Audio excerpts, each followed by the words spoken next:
এবার অন্তর্বর্তী সরকারের উপদেষ্টা পরিষদ থেকে পদত্যাগ করতে যাচ্ছেন তথ্য উপদেষ্টা নাহিদ ইসলাম এবং যুব ও ক্রীড়া উপদেষ্টা আসিফ মাহমুদ। ছাত্র জনতার উদ্যোগে গঠিত হতে যাওয়া নতুন রাজনৈতিক দলের হাল ধরতে পারেন তারা। এজন্য এই দুইজন উপদেষ্টা পরিষদ থেকে পদত্যাগ করবেন বলে জানা গিয়েছে। এছাড়া আগামী জুন মাসে আরেক উপদেষ্টা মাহফুজ আলম পদত্যাগ করতে পারেন বলে জানা গিয়েছে আমার দেশ পত্রিকার একটি প্রতিবেদন থেকে। সংশ্লিষ্ট সূত্র দিয়ে প্রতিবেদনটিতে বলা হয়েছে, নতুন দল প্রথমে আহ্বায়ক কমিটি ঘোষণা করবে।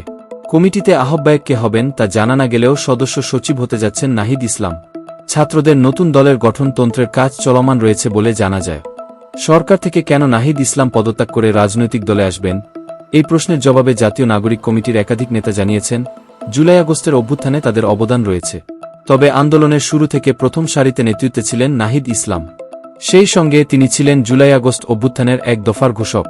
ছাত্র সমন্বয়করা আরও বলেন, দিন শেষে এক দফার যিনি ঘোষণা দিয়েছেন তিনি মূল নেতা। তাছাড়া সাধারণ ছাত্র জনতার কাছে নাহিদ ইসলামের জনপ্রিয়তা অনেক বেশি।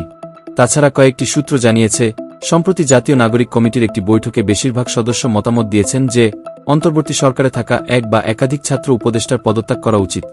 সাধারণ মানুষের কাছে যেসব ছাত্র উপদেষ্টার গ্রহণযোগ্যতা বেশি তাদের পদত্যাগ করে নতুন রাজনৈতিক দলে যুক্ত হয়ে নেতৃত্বে আসা প্রয়োজন। জাতীয় নাগরিক কমিটি সূত্রে জানা যায়, নতুন রাজনৈতিক দল ঘোষণার আগে একটি আহ্বায়ক কমিটি হবে। কমিটিতে নাসির উদ্দিন পাটোয়ারি, হাসনাত আবদুল্লাহ ও সার্জিস আলমের নাম আলোচনায় রয়েছে।